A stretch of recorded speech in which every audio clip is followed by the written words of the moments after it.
I was living in an apartment, and we knew the owner of that apartment complex is very wealthy family out of Michigan, and they own a bunch of apartment in the area. So we knew that, yeah, you have to come through. You have to come from wealthy family to own apartment. But, so it wasn't in our mind until we started doing more research, and we found, oh, there's something called syndication. We didn't know anything about syndication.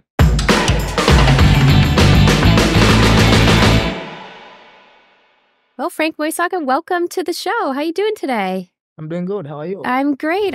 Thanks for joining us. So I would love to hear a bit about your story. I understand that you grew up in Tanzania? That's correct. Thanks so much for having me here on this interview today. But yeah, so my story started, my American story started in 2007 when I moved here from Tanzania. I came as a student. I came to attend college, and I went to Purdue. Did my engineering degree there. I was there for 5 years, and right before graduated, I was hired in one of the electric and gas company in the area, and I loved my job. It was a pretty good job, and I worked for about 10 years. That went before I started asking myself about my future goals, because working in a gas and electric company, you meet a lot of people who have been there for 25 or 30 years, 35, or sometimes even 40 years. So going in as a young engineer, my goal was just to work for 30 years, retire with a good pension, good 401k, and just have good life afterward. But then 10 years in, I realized that after checking all my financials, and by that time I had 2 children. So checking my financials and my retirement account, and I didn't think I was going to retire in 30 years, because the other factor came to play. Like I knew I needed to put my kid through college, and I knew I wanted to put them debt free. I didn't want my kids to come out of college with student loan debt. So I started putting money for their college fund. I did that for a few years, and I realized that it's not realistic. If I keep doing what I was doing, I'm not gonna have enough money for them to go to college, and probably I'm not gonna have enough money to retire when I wanted to retire. So that's when I started looking at the option, and real estate came into play. So my goal was just to have a few rentals. That way I can add in my income. I can try to hit those other goals, which I needed to hit, like paying for my kids' college. And it was hard work. Just bought our first day. Me and my friend, my partner Fred, we had our first purchase, which was just one single family. And then we bought a duplex, and then another single family. We ran out of money. We started flipping, and we did some few flips, and we got more money. Went to bought some few small multifamily. Like we bought a 4-plex, and we bought 5-plex, and by the end of that process, we had 18 doors, and also we ran out of money again, and we did the cash out refinance on those 18 doors. We did like a line of credit on those 18 doors, which gave us money to go and buy 46 self-storage units. And with that 46 also came with one commercial building there, which is being rented as a tire shop right now. And then we ran out of money. We already maxed out everything. We maxed out our equity in those 18 unit, and we have this self-storage, and we didn't know what to do anymore after that. And we started looking at our number very close. We said we needed to retire early. We didn't want to work for 30 years anymore at that time. A lot of things have changed. We both have kids, and they're in sport, and you're working long hours, and you're missing kids' sport, you're missing kids' game, and it wasn't fun. So we decided to run our freedom number, and based on what we were getting as cash flow, our freedom number was $100, and we were just at 18, and we didn't think it's possible. We didn't think it's attainable, and yeah, so we started doing more research, and we found about a big, large multifamily because our interpretation or our meaning of large family was just, our meaning of multifamily was just duplex, triplex, fourplex. We didn't think that individual, somebody as small as we are, we could own apartment. Based on where I was living before I got married and bought a house, I was living in an apartment, and we knew the owner of that apartment complex is very wealthy family out of Michigan, and they own a bunch of apartment in the area. So we knew that, you have to come from wealthy family to own apartment. So it wasn't in our mind until we started doing more research, and we found, there's something called syndication. We didn't know anything about syndication. Then we found about mentorship programs. We saw a lot of mentorship programs, and we called a few of them, not all of them. We called maybe 4 or 5 and interview them, and finally we came across Michael Brank program, and we like it. We like it because of the guarantee.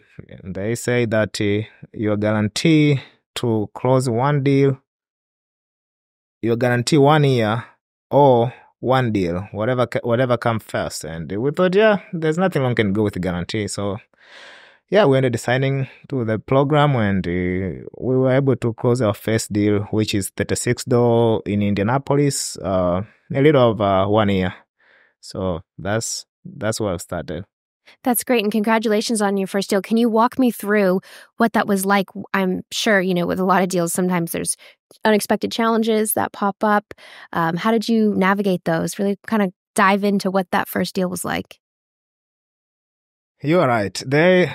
Closing that size of the deal, it was there was a lot of challenges came after especially after our LOI got accepted.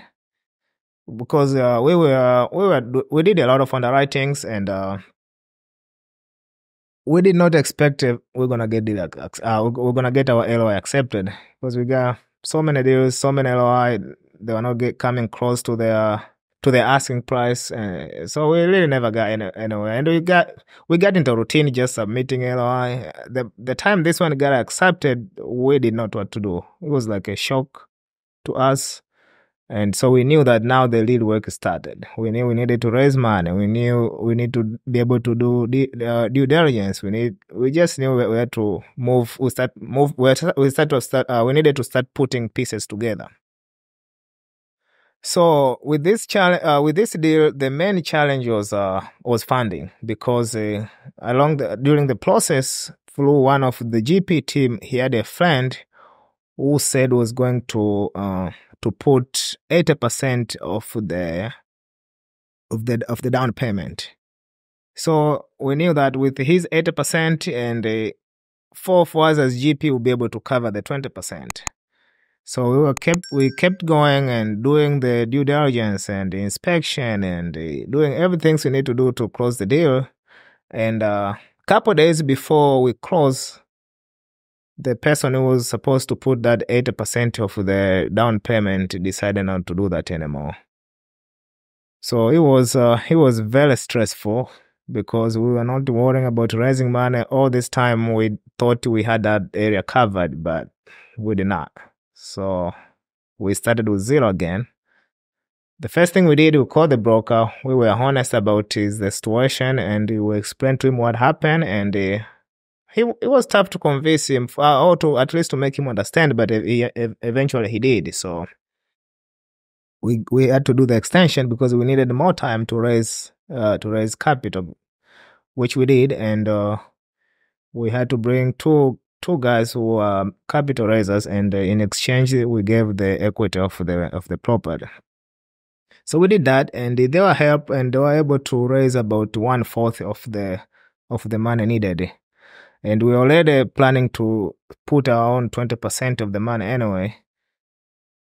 And so we got about half between the capital raiser and our own money. We got half of the money, and we got stuck again. We couldn't raise more money than that. And we had to go back to the broker again to ask him more extension, which we did. And every time we are getting this extension, we are putting more money down. which now we're getting even more strain in our personal financials because we're putting our own money to get to the extension. And so it got very stressful. You're worrying like, oh yeah, I'm putting money, I'm getting extension, am I gonna be able to close? Because if I don't close it at the end, if this thing doesn't work, it's a waste of time, waste of a lot of money, and also credibility. Now you have this broker who is not gonna trust you anymore to send a deal because you've been under contract for about 4 months and then you did not close. So it was very stressful. Some sleepless nights.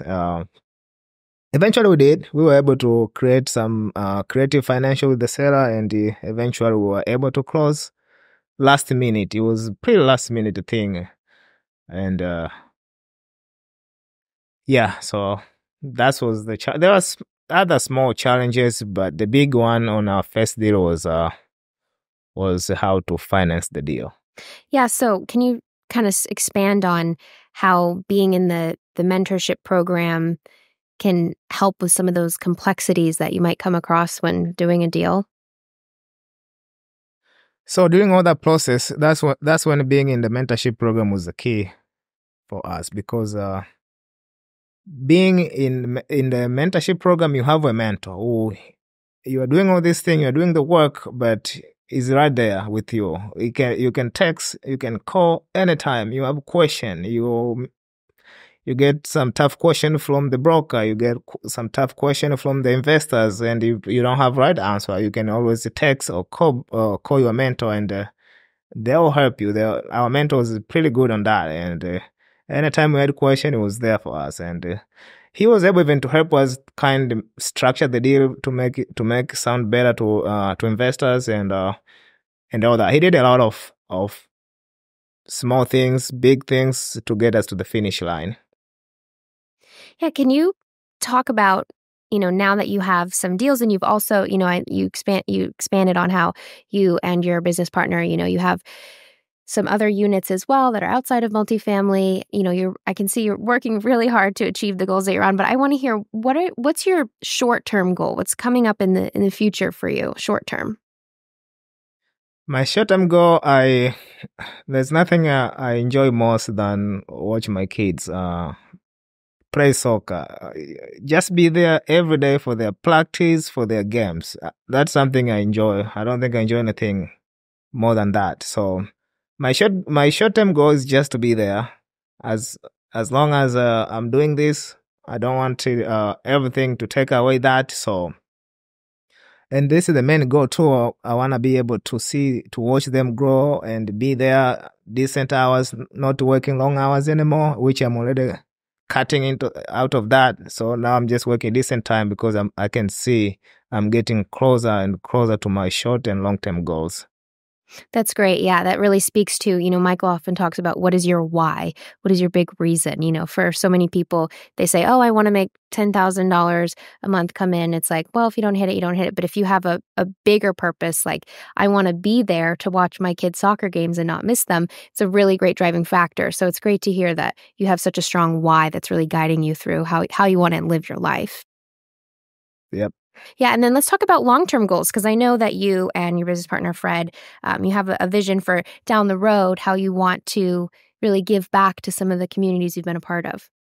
Yeah, that is very important to me and Fred. We both grew up in Tanzania.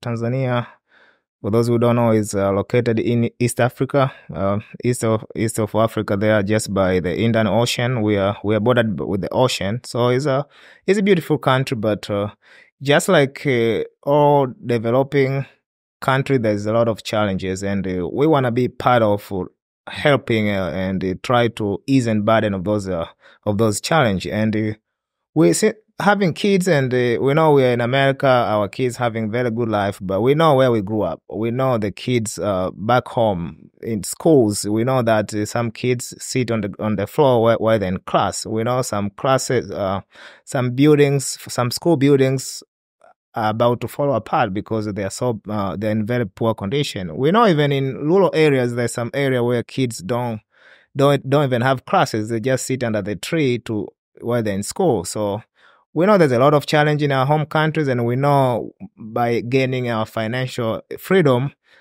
and also having in position of be able to give back, that is our long-term goal. And we chose the kids area where we're gonna invest the most. This could be schools, it could be orphanage centers, it could be anything kids related. That's where we're gonna be putting our money once we reach our financial freedom goal. It's great. It's really inspiring to hear you talk about how you were able to really change your life, change your children's lives. And now, as you continue to work towards this goal, you want to make a difference in the lives of the children in Tanzania and the community where you grew up. It's really impactful to see your mission, and I can't wait to cheer you on and support you and watch you achieve those goals. It's going to be great. Yeah, thank you. That will be great. Awesome. Great. Well, thank you so much for joining us. It was lovely to speak to you. And if anyone wants to connect with you, where can they do so? So I'm not a big social media person. I have Instagram. I have just search Frank Moisaka, Frank Moisaka .rei, real estate investor, and Facebook, same handle, and I'm more active on LinkedIn. That just Frank Moisaka there, and yeah, and also my contact information, my email, frankfredllc@gmail.com. Those are the area can easily be found. Great, awesome. Well, thank you so much for joining us, and congratulations on your success. Thank you. Yep.